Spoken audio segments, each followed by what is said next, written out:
പ്രിയപ്പെട്ട വിദ്യാർത്ഥിനികളെ, came ടോക്കിലെ +1 improvement examination special ക്ലാസ്സിൻ്റെ 18ാമത്തെ എപ്പിസോഡിലേക്ക് ഏവർക്കും ഹൃദയപൂർവ്വം സ്വാഗതം.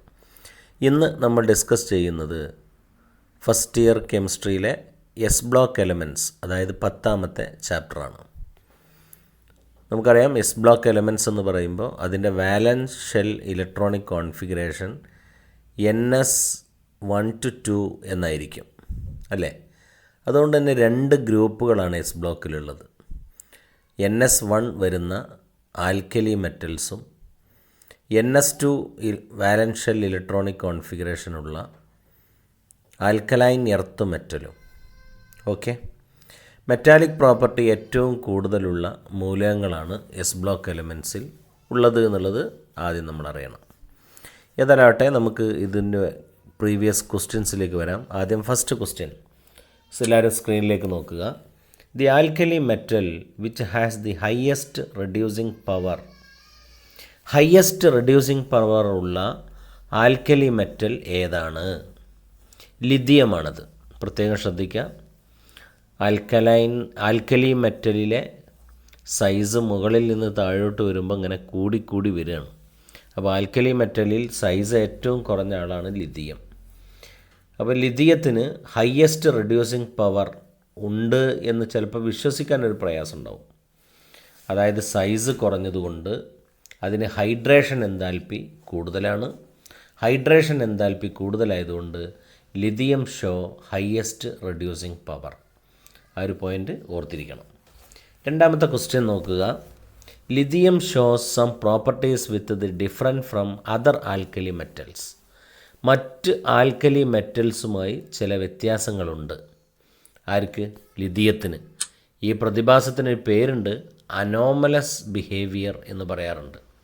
അതായത് ലിഥിയം കാണിക്കുന്ന special property when compare with other elements present in the same group. Okay, എന്താണ് ഇതിൻ്റെ റീസൺ എന്നുള്ളതാണ്. നമുക്കറിയാം, ആദ്യത്തെ എലമെൻറ്റ് ഓരോ ഗ്രൂപ്പിലെയും ഫസ്റ്റ് എലമെൻറ്റ് ആ ഗ്രൂപ്പിലെ മറ്റ് മൂലകങ്ങളെ അപേക്ഷിച്ച് സ്പെഷ്യൽ പ്രോപ്പർട്ടി ഉണ്ടാകാനുള്ള കാരണം സ്മോൾ സൈസാണ്, ഹൈ ഇലക്ട്രോനെഗറ്റിവിറ്റിയാണ്, ഓക്കെ, ഹൈ അയണൈസേഷൻ എൻതാൽപ്പിയാണ്.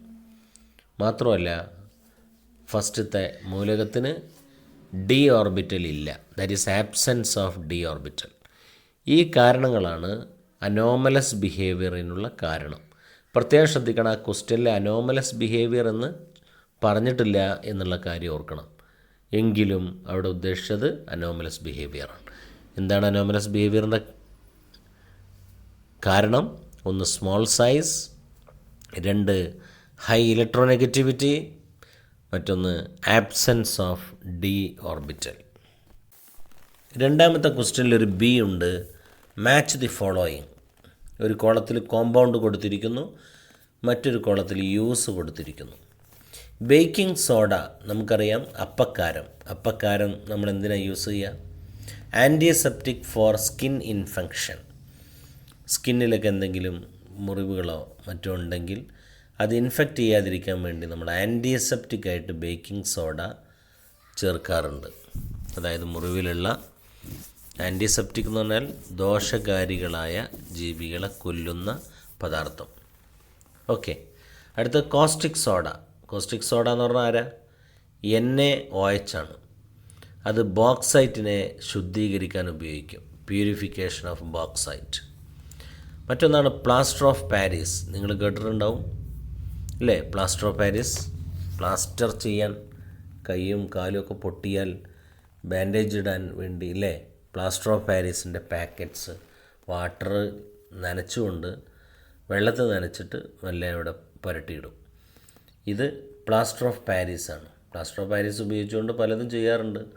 വീടിൻ്റെ ഇൻറ്റീരിയർ ഡെക്കറേഷൻസിനൊക്കെ കൂടുതൽ പ്ലാസ്റ്റർ ഓഫ് പാരീസ് യൂസ് ചെയ്യാറുണ്ട്. ആവട്ടെ, എന്താ ഈ പ്ലാസ്റ്റർ ഓഫ് പാരീസിൻ്റെ പ്രത്യേകത?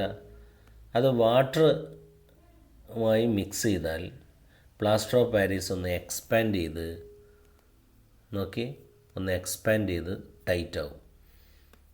ഈ ഫിനോമിനനാണ് പ്ലാസ്റ്റർ ഓഫ് പാരീസിനെ പ്രതിമകൾ അതുപോലെ മറ്റ് വസ്തുക്കളൊക്കെ ഉണ്ടാക്കാൻ ഉപയോഗിക്കുന്നത്. അതുപോലെ ഡെൻറ്റിസ്ട്രി നമ്മുടെ പല്ലിൻ്റെ കേടുകൾ, അടവുകൾ, ഗ്യാപ്പുകൾ ഒക്കെ ഫില്ല് ചെയ്യാൻ പ്ലാസ്റ്റർ ഓഫ് പാരീസ് യൂസ് ചെയ്യും. നാലാമത്താണ് ലൈംസ്റ്റോൺ ടൂത്ത് പേസ്റ്റിൽ ഉപയോഗിക്കുന്നുണ്ട്. നമ്മളൊക്കെ തേക്കുന്ന ക്ലോസപ്പ് ആവട്ടെ, ഗോൾഗറ്റ് ആവട്ടെ, അല്ലെങ്കിൽ ഏത് പേസ്റ്റ് ആവട്ടെ, ആ പേസ്റ്റിൽ കാൽസ്യം കാർബണേറ്റ് ഉണ്ട്, അതായത് ലൈംസ്റ്റോൺ ഉണ്ട്. അതായത് ഒരു ഉരസൽ കിട്ടാൻ, ചെറിയൊരു പല്ലിൽ നമ്മൾ തേക്കണമെങ്കിൽ ചെറിയൊരു ഉരസൽ കിട്ടണം, അതിന് കാൽസ്യം കാർബണേറ്റ് പൊടിച്ചിട്ട് അതിൽ ചേർക്കും. ഓക്കെ, അപ്പോൾ എന്തായി? ആ മാച്ച് ചെയ്യാനുള്ള ക്വസ്റ്റ്യന് ഏകദേശം ആൻസർ ചെയ്തില്ലേ? അടുത്ത question, predict the product obtain by the reaction of lithium and oxygen. ലിഥിയവും ഓക്സിജനും തമ്മിലുള്ള റിയാക്ഷനിലൂടെ കിട്ടുന്ന പ്രോഡക്റ്റ് ഏതാണ്? ലിഥിയത്തിൻ്റെ ഓക്സൈഡാണ് കിട്ടുക. ലിഥിയത്തിൻ്റെ മോണോക്സൈഡാണോ, ഡയോക്സൈഡാണോ, പെറോക്സൈഡാണോ, ഏതാണ്? മോണോക്സൈഡാണ്. Li2O ആണ് ലിഥിയവും ഓക്സിജനും തമ്മിൽ പ്രവർത്തിച്ചാൽ കിട്ടുക. ഹൈഡ്രജനും ഓക്സിജനും തമ്മിൽ പ്രവർത്തിച്ചാൽ ഹൈഡ്രജൻ പെറോക്സൈഡ് കിട്ടാറുണ്ട്. ഓക്കെ, സോഡിയവും ഓക്സിജനും പ്രവർത്തിച്ചാൽ സോഡിയം പെറോക്സൈഡ് കിട്ടാറുണ്ട്. എന്നാൽ ലിഥിയവും ഓക്സിജനും തമ്മിൽ പ്രവർത്തിച്ചാൽ ലിഥിയം മോണോക്സൈഡ് കിട്ടും, ദാറ്റ് ഈസ് Li2O. നാലാമത്തെ question, give reason for the anomalous behaviour of lithium. കണ്ടോ, എന്താ അനോമലസ് ബിഹേവിയറിൻ്റെ കാരണം? Small size, high polarising power, പിന്നെ absence of d orbital. Clear. Right any 4 points of similarity between lithium and magnesium. Lithium ആ ഗ്രൂപ്പിലെ ആദ്യ മൂലകമാണ്, ഫസ്റ്റ് ഗ്രൂപ്പിലെ. ഇനി സെക്കൻഡ് ഗ്രൂപ്പിലെ രണ്ടാമത്തെ മൂലകമാണ് മെഗ്നീഷ്യം. അപ്പോൾ ഡയഗണലായി ഒരു ഗ്രൂപ്പിലെ ആദ്യത്തെ മൂലകം വലതുവശത്തുള്ള രണ്ടാമത്തെ ഗ്രൂപ്പിലെ രണ്ടാമത്തെ മൂലകവുമായി സ്വഭാവത്തിൽ സാമ്യതയുണ്ട്. ഈ പ്രതിഭാസത്തിനാണ് ഡയഗണൽ റിലേഷൻഷിപ്പ് എന്ന് പറയുക.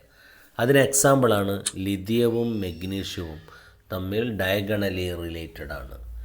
ഒരു 4 പോയിൻ്റാണ് ചോദിച്ചിരിക്കുന്നത്. ഒന്ന്, both lithium and magnesium are harder, രണ്ട് പേരും ഉറപ്പുള്ള ആളാണ്. And lighter than other elements of respective group. അവരുടെ ഗ്രൂപ്പിലെ മറ്റു മൂലകങ്ങളുമായി അപേക്ഷിച്ച് ഇവർ രണ്ട് പേരും ലൈറ്ററാണ്, കനം കുറവാണ്, പക്ഷേ ഉറപ്പുണ്ട്. They do not form super oxide. ഇവർ രണ്ട് പേരും സൂപ്പർ ഓക്സൈഡ് ഉണ്ടാക്കുന്നില്ല, പകരം മോണോക്സൈഡാണ് ഉണ്ടാക്കുന്നത്. Their carbonate decompose easily on heating to form oxide. ഇവയുടെ കാർബണേറ്റ് ചൂടാക്കിയാൽ ഓക്സൈഡായിട്ട് മാറും. ഉദാഹരണത്തിന് കാൽസ്യം കാർബണേറ്റ് ചൂടാക്കിയാൽ കാൽസ്യം ഓക്സൈഡായിട്ട് മാറും. ഓക്കെ. നാലാമത്തെ point, their bicarbonates are stable only in solution. ഇവയുടെ ബൈകാർബണേറ്റ് സൊല്യൂഷനിൽ മാത്രമേ സ്റ്റേബിൾ ആകൂ. ഓക്കെ. ഇതൊക്കെ ലിഥിയവും മെഗ്നീഷ്യവും തമ്മിലുള്ള സിമിലാരിറ്റീസാണ്. അഞ്ചാമത്തെ ക്വസ്റ്റ്യൻ നോക്കാം. Name the commercial process used to prepare sodium carbonate. Sodium carbonate prepare ചെയ്യാനുള്ള കൊമേഴ്ഷ്യൽ പ്രോസസ്സിൻ്റെ പേര് പറയുക. Write the chemical equation of the step involved in it. അതിൽ ഇൻവോൾവ് ചെയ്യുന്ന കെമിക്കൽ റിയാക്ഷൻ്റെ ഇക്വേഷൻസ് എഴുതുക. ഏതാണ് ആ കൊമേഴ്ഷ്യൽ പ്രോസസ്സിൻ്റെ പേര്? സോൾവേ പ്രോസസ്സാണ്. സോൾവേ പ്രോസസ്സിൻ്റെ സ്റ്റെപ്സ് 4 സ്റ്റെപ്സ് ഉണ്ട്. അതിൽ ഒന്ന്, അമോണിയയും വാട്ടറും കാർബൺ ഡൈ ഓക്സൈഡും മിക്സ് ചെയ്ത് അമോണിയം കാർബണേറ്റ് ഉണ്ടാകുന്നു.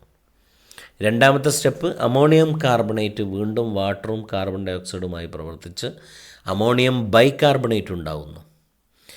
അമോണിയം ബൈകാർബണേറ്റ് സോഡിയം ക്ലോറൈഡ് എന്ന് പറയുന്ന ബ്രൈൻ സൊല്യൂഷനുമായി മിക്സ് ചെയ്താൽ അമോണിയം ക്ലോറൈഡും സോഡിയം ബൈകാർബണേറ്റും ഉണ്ടാകുന്നു. സോഡിയം ബൈകാർബണേറ്റ് എന്ന് പറയുന്നത് ബേക്കിംഗ് സോഡയാണ് എന്ന് ഓർത്തിരിക്കണം. ആ ബേക്കിംഗ് സോഡയെ പിന്നെ ഹീറ്റ് ചെയ്യുന്നു. അപ്പോൾ സോഡിയം കാർബണേറ്റ്, അതായത് വാഷിംഗ് സോഡ ലഭിക്കുന്നു. അപ്പം പ്രത്യേകം ശ്രദ്ധിക്കണം, സോഡിയം കാർബണേറ്റ് വാഷിംഗ് സോഡ എന്ന് പറയുന്ന ആളെ പ്രിപ്പയർ ചെയ്യാൻ യൂസ് ചെയ്യുന്ന മെത്തേഡ് ഏതാണ്? മെത്തേഡ് സോൾവേ പ്രോസസ്സാണ്. How many steps? 4 steps. Clear? പഠിക്കുക, എന്നിട്ട് സ്വന്തമായി പേപ്പറിൽ എഴുതാൻ പറ്റുന്നുണ്ടോ നോക്കുക. വേറെ എന്തെങ്കിലും കാര്യങ്ങൾ ഇനി മനസ്സിലാക്കാത്തതുണ്ടെങ്കിൽ ചോദിക്കുക. ഓക്കെ, അപ്പോൾ നമുക്ക് അടുത്ത ക്വസ്റ്റ്യനിലേക്ക് പോയാലോ. 6ാമത്തെ ക്വസ്റ്റ്യനാണ്. Account for the following. താഴെ പറയുന്നതിന് കാരണം ഇത്. Blue coloured solution are obtained when alkali metals are dissolved in liquid ammonia. Liquid അമോണിയയിൽ ആൽക്കലി മെറ്റൽസ് ഡിസോൾവ് ചെയ്യുമ്പോൾ ബ്ലൂ കളറുള്ള സൊല്യൂഷൻ കിട്ടുന്നു. എന്തുകൊണ്ട്? It is due to the formation of ammoniated electron. Ammoniated electron ഉണ്ടാകുന്നത് കൊണ്ടാണ് എന്തുണ്ടാകുന്നത്? നീല കളറാകുന്നത്. ഇത് പ്രത്യേകം ശ്രദ്ധിക്കണം. ആൽക്കലി മെറ്റൽസ് എന്ന് പറഞ്ഞാൽ സോഡിയം വെച്ച് ചോദിക്കാം, പൊട്ടാസ്യം വെച്ച് ചോദിക്കാം, ലിഥിയം വെച്ച് ചോദിക്കാം. ഒക്കെ ചോദിക്കുമ്പോൾ ഉത്തരം ഒന്നാണ്, due to the formation of ammoniated electron. 2ാമത്തെ question. Lithium and magnesium show similar properties due to their similar size and same electronegativity. ഇപ്പോൾ ലിഥിയവും മെഗ്നീഷ്യവും സിമിലർ പ്രോപ്പർട്ടീസ് കാണിക്കുന്നതിന് കാരണം അവയുടെ സിമിലർ സൈസും സിമിലർ ഇലക്ട്രോനെഗറ്റിവിറ്റിയുമാണ്. C. Carbonate aqueous solution of sodium carbonate is alkaline.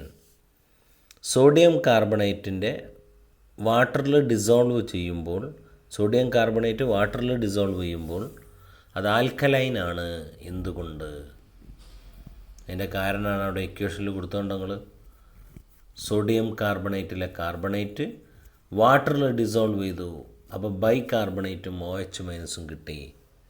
OH- കിട്ടിയാൽ സ്വാഭാവികമായും അതെന്താവും? ആൽക്കലൈൻ ആവും. അടുത്തത് D. Beryllium sulphate and magnesium sulphate are readily soluble in water. Magnesium സൾഫേറ്റും ബെറിലിയം സൾഫേറ്റും വെള്ളത്തിൽ നന്നായി ഡിസോൾവ് ആവും. ഓക്കെ, എന്താണ് അതിന് കാരണം? This is due to greater hydration enthalpy of beryllium and magnesium ion. Beryllium അയോണിനെയും മെഗ്നീഷ്യം അയോണിനും ഗ്രേറ്റർ ഹൈഡ്രേഷൻ എൻതാൽപ്പി ഉണ്ട്. ഓക്കെ, അടുത്ത ക്വസ്റ്റ്യനിലേക്ക്. 7th one. Lithium and magnesium show diagonal relationship. നേരത്തെ പറഞ്ഞ അതേ ക്വസ്റ്റ്യൻ ഇതെന്നെ റിപ്പീറ്റ് ചെയ്ത് വരുന്നുണ്ടോ? Give any 2 similarities between lithium and magnesium. നേരത്തെ പറഞ്ഞുകൊണ്ട് ഇനി ആവർത്തിക്കുന്നില്ല. B. What happened when sodium is treated with water and ammonia. അമോണിയയുമായും വാട്ടറുമായും സോഡിയം ട്രീറ്റ് ചെയ്യുമ്പോൾ എന്താണ് സംഭവിക്കുക? നല്ല ഒരു ക്വസ്റ്റ്യനാണത്. സോഡിയം വാട്ടറുമായിട്ട് ട്രീറ്റ് ചെയ്യുമ്പോൾ ഹൈഡ്രജൻ ഗ്യാസ് ഇവോൾവ് ചെയ്യും, പ്രത്യേകം ശ്രദ്ധിക്കണം. എന്നാൽ സോഡിയം അമോണിയയുമായിട്ടാണ് ട്രീറ്റ് ചെയ്യുന്നതെങ്കിൽ, ലിക്വിഡ് അമോണിയയുമായിട്ടാണ് റിയാക്ട് ചെയ്യുന്നതെങ്കിൽ അവിടെ അമോണിയേറ്റഡ് ഇലക്ട്രോണും അമോണിയേറ്റഡ് കാറ്റയോണും ഉണ്ടാവും. അമോണിയേറ്റഡ് ഇലക്ട്രോൺ ഉണ്ടാകുമ്പോൾ അതിൻ്റെ കളറ് ബ്ലൂ കളറാവും. അതോടൊപ്പം ആ സൊല്യൂഷൻ കണ്ടക്ടറാവും. മാത്രമല്ല ആ സൊല്യൂഷൻ പാരാമാഗ്നറ്റിക് ആവും. അപ്പോൾ ഇത് ഒരു 3 ക്വസ്റ്റ്യൻ ഇവിടെ സാധ്യതയുണ്ട്. സോഡിയം അല്ലെങ്കിൽ ആൽക്കലി മെറ്റൽ ലിക്വിഡ് അമോണിയയുമായി പ്രവർത്തിക്കുമ്പോൾ സൊല്യൂഷൻ ഉജാല ചേർത്തതുപോലെ ബ്ലൂ കളറാകുന്നു. എന്തുകൊണ്ട്? അമോണിയേറ്റഡ് ഇലക്ട്രോൺ ഉണ്ടാകുന്നത് കൊണ്ട്. അടുത്ത ചോദ്യം. ആൽക്കലി മെറ്റൽ ലിക്വിഡ് അമോണിയയിലേക്ക് ചേർക്കുമ്പോൾ സൊല്യൂഷൻ പാരാമാഗ്നറ്റിക് ആകുന്നു. എന്തുകൊണ്ട്? അമോണിയേറ്റഡ് ഇലക്ട്രോൺ ഉണ്ടാകുന്നത് കൊണ്ട്. ആൽക്കലി മെറ്റൽ ലിക്വിഡ് അമോണിയയിലേക്ക് ചേർക്കുമ്പോൾ സൊല്യൂഷൻ കണ്ടക്ടർ ആകുന്നു. അമോണിയ ശരിക്ക് ഇൻസുലേറ്ററാണ്, പക്ഷേ ഇത് ചേർത്ത് കഴിഞ്ഞാൽ ആൽക്കലി മെറ്റൽ ലിക്വിഡ് അമോണിയയിലേക്ക് ചേർത്താൽ കണ്ടക്ടറായി മാറുന്നു. കാരണം നേരത്തെ പറഞ്ഞ കാരണം തന്നെ, formation of ammoniated electron. Okay, 8ാമത്തെ question. The S block elements of periodic table constitute alkali metals and alkaline earth metal. സംശയമില്ലല്ലോ, എസ് ബ്ലോക്കിൽ 2 ഗ്രൂപ്പുകളുണ്ട്, ആൽക്കലി മെറ്റലും ആൽക്കലൈൻ എർത്ത് മെറ്റലും. The hydroxide and carbonate of sodium and potassium are more soluble than that of corresponding salt of magnesium and calcium. കാൽസ്യത്തിൻ്റെയും മെഗ്നീഷ്യത്തിൻ്റെയും കാർബണേറ്റും അത് അല്ലേ, കാർബണേറ്റ് എന്താണ്, ആ കാർബണേറ്റിനെ അപേക്ഷിച്ച് സോഡിയത്തിൻ്റെയും പൊട്ടാസ്യത്തിൻ്റെയും കാർബണേറ്റ് മോർ സോലിബിളാണ്, നന്നായി ലയിക്കും. എന്തുകൊണ്ട്? എന്താണ് ഇതിന് ഉത്തരം?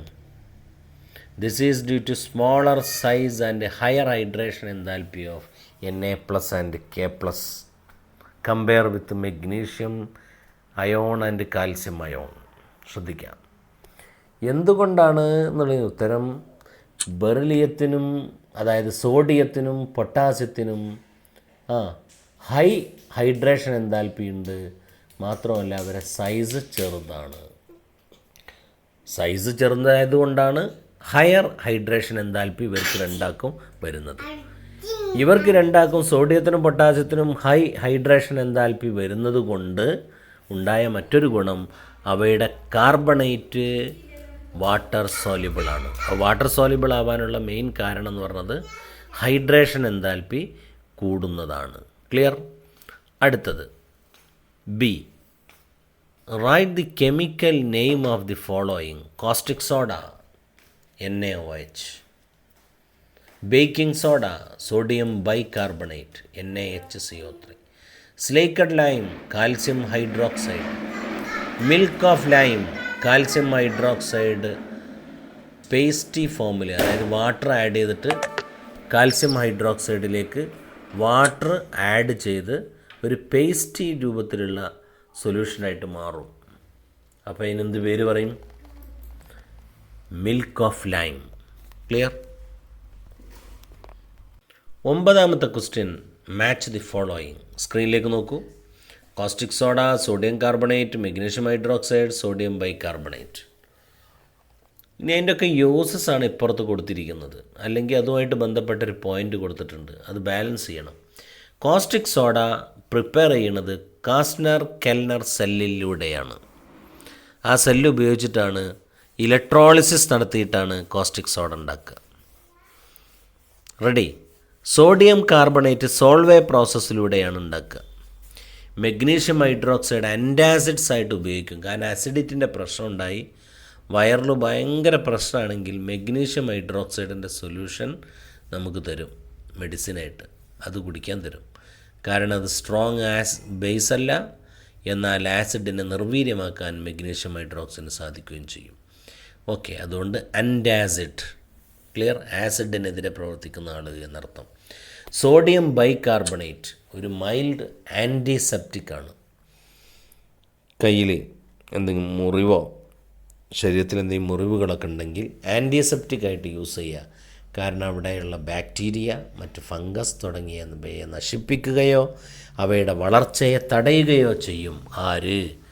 Sodium bicarbonate. അതുകൊണ്ട് sodium bicarbonate is a mild antiseptic.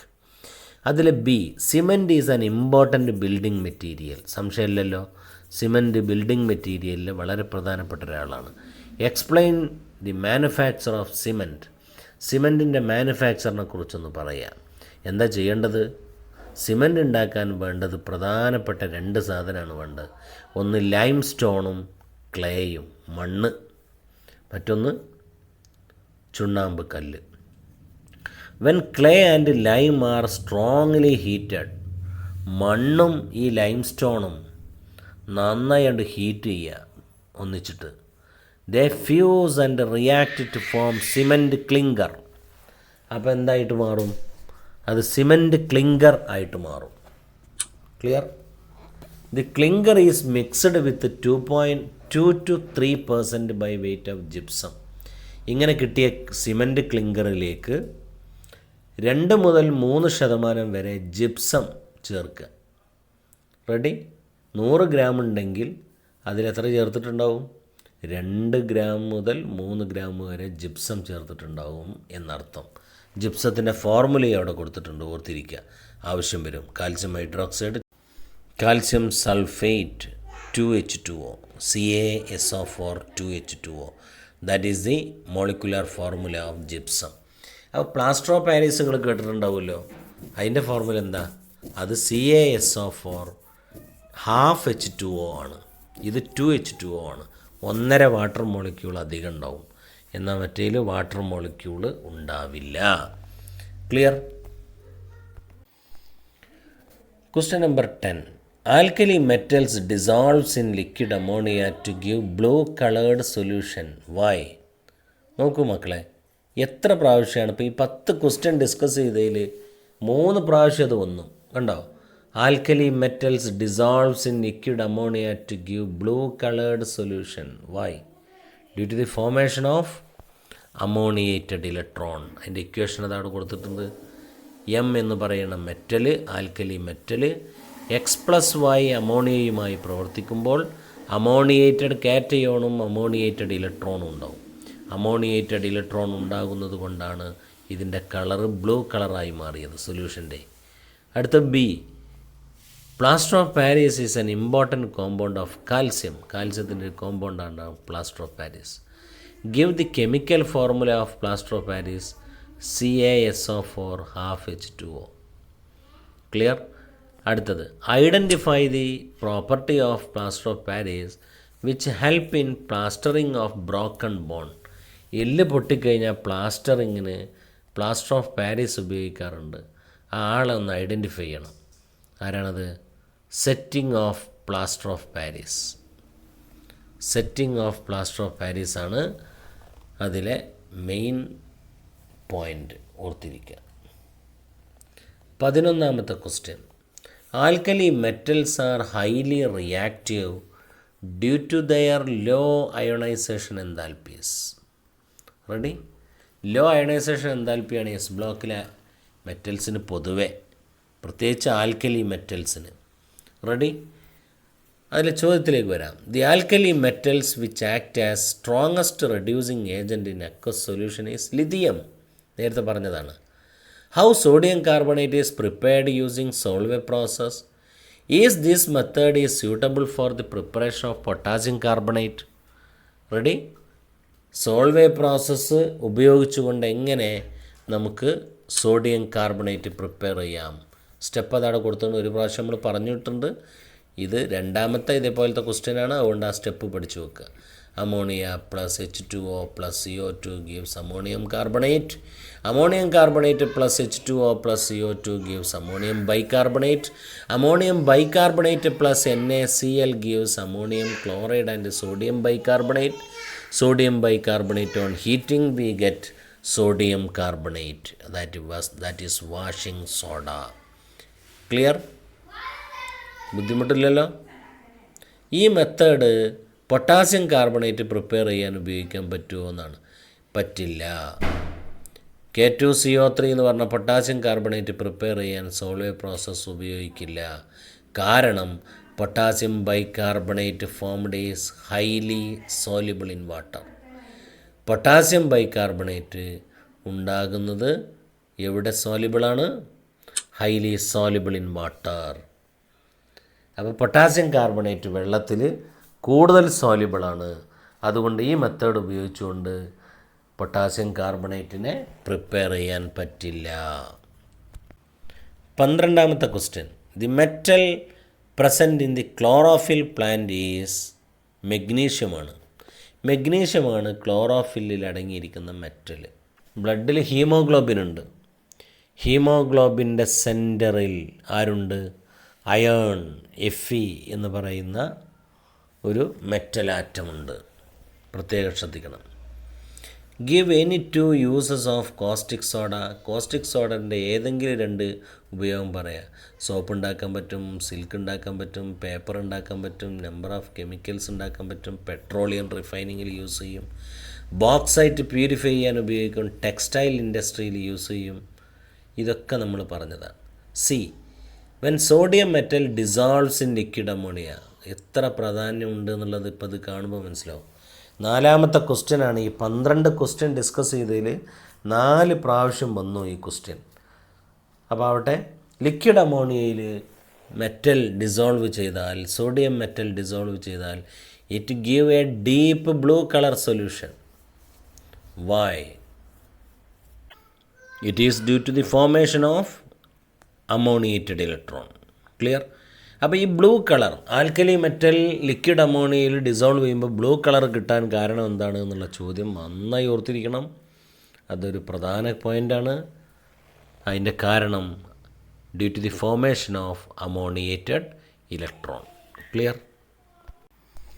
13ാമത്തെ ക്വസ്റ്റ്യനും കൂടെ നമുക്കൊന്ന് ഡിസ്കസ് ചെയ്യാം.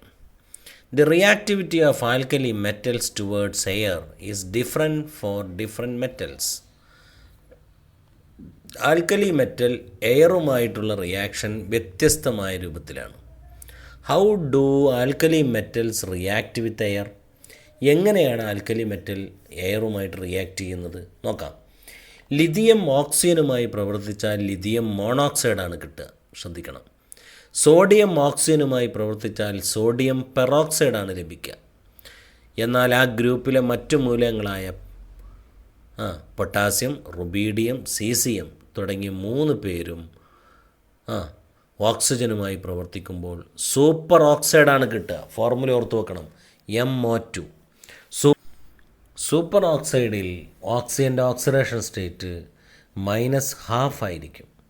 പെറോക്സൈഡിൽ ഓക്സിജൻ്റെ ഓക്സിഡേഷൻ സ്റ്റേറ്റ് -1 ആയിരിക്കും.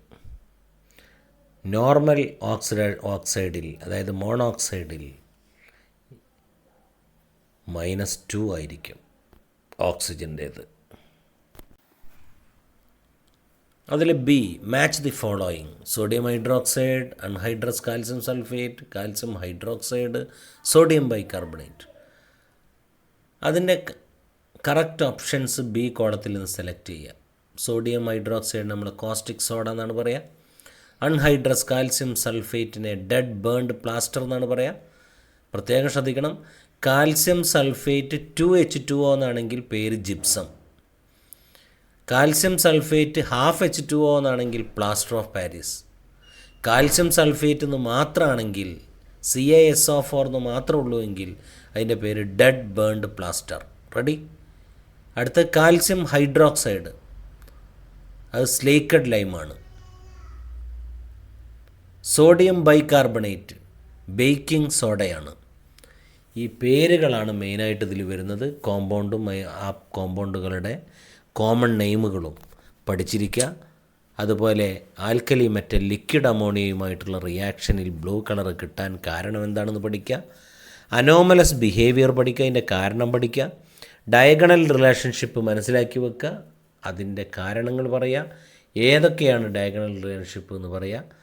ഇങ്ങനെ പറയാൻ ശ്രമിച്ചാൽ ഈ പാഠത്തിലെ പ്രധാനപ്പെട്ട പോയിൻ്റായി. ഇതിലെ കുറച്ച് കാര്യങ്ങളും കൂടെ ഉണ്ട്, അത് നമുക്ക് അടുത്ത എപ്പിസോഡിൽ ഡിസ്കസ് ചെയ്യാം. അപ്പോൾ ഇന്നത്തെ ക്ലാസ് ഇവിടെ അവസാനിപ്പിച്ചാലോ? ഓക്കെ. ഈ ക്ലാസ് നിങ്ങളുടെ സുഹൃത്തുക്കൾക്ക്,